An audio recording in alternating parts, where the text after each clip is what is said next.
Hello दोस्तों, अस्सलाम वालेकुम, नमस्कार। मैं मोहम्मद फ़ुरक़ान अंसारी आज एक वीडियो लेकर के आपकी खिदमत में हाज़िर हुआ हूँ।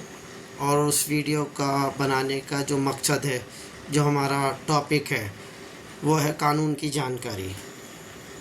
अब जैसे कि कानून की जानकारी एक आम आदमी तक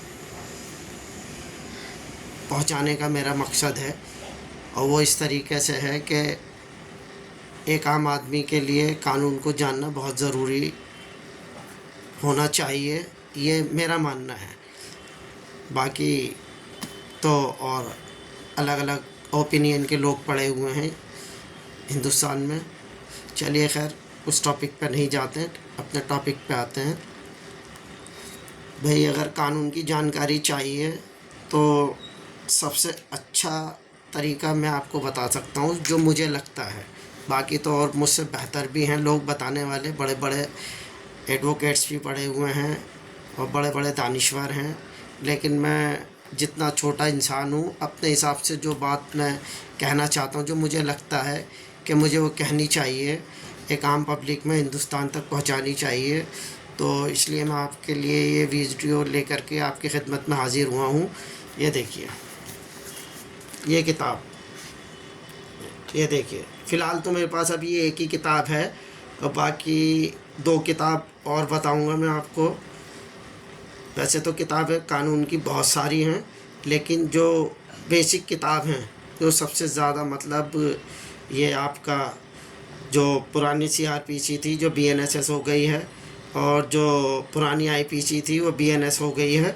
वो बीएनएस अभी मेरे पास है नहीं, वो मेरे ऑफिस में रखी हुई है। वो तो मेरा मूड बन गया कि मैं घर पे बैठा हुआ था, मैंने एक छोटा सा वीडियो बना लेते हैं। ये देखिए किताब, ये बीएनएस लाई है और एक बीएनएसएस लाई है।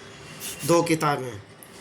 इससे आपको पता चलेगा कि किन धाराओं में केस रजिस्टर्ड होते हैं, किन धाराओं पे कौन सी एफआईआर कटती है। इससे आपको ये पता चलेगा कि कौन से केस में कौन सा सेक्शन लगता है, और इससे आपकी नॉलेज गेन होगी। तो ज़्यादा से ज़्यादा मेरी रिक्वेस्ट है कि इन किताबों को आप अपने पास रखें। और एक किताब जो आम है, जिसे हिंदुस्तान का तकरीबन हर इंसान जानता है, और उसका नाम है संविधान, कॉन्स्टिट्यूशन ऑफ इंडिया, वो भी ला कर के रखें। उसमें आपके आर्टिकल होते हैं और एक्ट होते हैं, तो उससे आपको बहुत नॉलेज बढ़ेगा। और जैसे ये किताबें जो मैंने बताई हैं कि लें, इन्हें ख़रीदें, घर में रखें और पढ़ें, ताकि कभी भी आपका किसी का भी सामना, किसी भी एक आम आदमी का सामना किसी भी पुलिस वाले से, किसी भी प्रशासन के, और जैसे एमसीडी, पीडब्ल्यूडी या एक्सेट्रा वगैरह जो भी हैं, ठीक है, उनसे आप तरीके से बात कर सकें कि नहीं सर ये सही है, ये गलत है, या ये गलत है, ये सही है, आप उन्हें बता सकें। लेकिन ये सारी चीज़ें आएंगी जब आप इन किताबों को पढ़ेंगे। ला के रखने से कोई फ़ायदा नहीं है। ये मैं लाया, इन किताबों को पढ़ता हूँ, मैं बहुत सीखता हूँ। अब कम से कम मुझे इतना आ गया लगे हुकुम से कि मैं प्रशासन से बात करने लायक हो गया हूँ।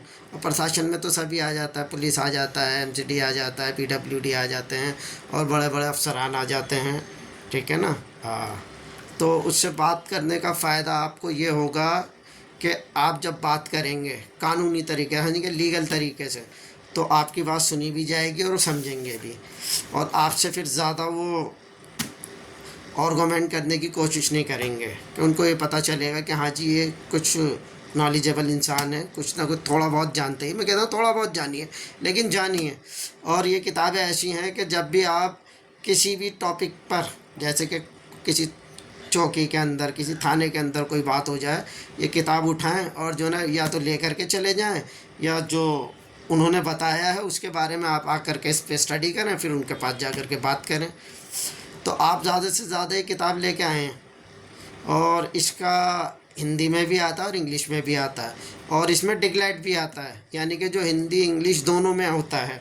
तो अगर आप डिगलेट लेंगे तो मैं समझता हूँ कि वो जैसे क्रिमिनल मेजर एक्ट, अगर उसमें तीनों आ जाता है, सीआरपीसी, आईपीसी और एविडेंस एक्ट, जो बीएनएस हो गया है, बीएनएसएस हो गया है, और वो एविडेंस एक्ट हो गया है वो भी, ठीक है ना। तो आपको पता चल जाएगा। और अगर मेरी ये नॉलेज पसंद आई हो तो प्लीज़ सब्सक्राइब कर दें और हमें मुझे कमेंट बताएं, मुझे कमेंट में लिखें कि आपको ये जो मैंने जानकारी दी आपको ये कैसी लगी। चलिए अगले अगले नेक्स्ट वीडियो में किसी और टॉपिक पे बात करेंगे, या कानून से रिलेटेड ही होगी वो भी, और उस पर बात करेंगे। चलिए, थैंक यू, गुड लक, अस्सलाम वालेकुम, नमस्कार।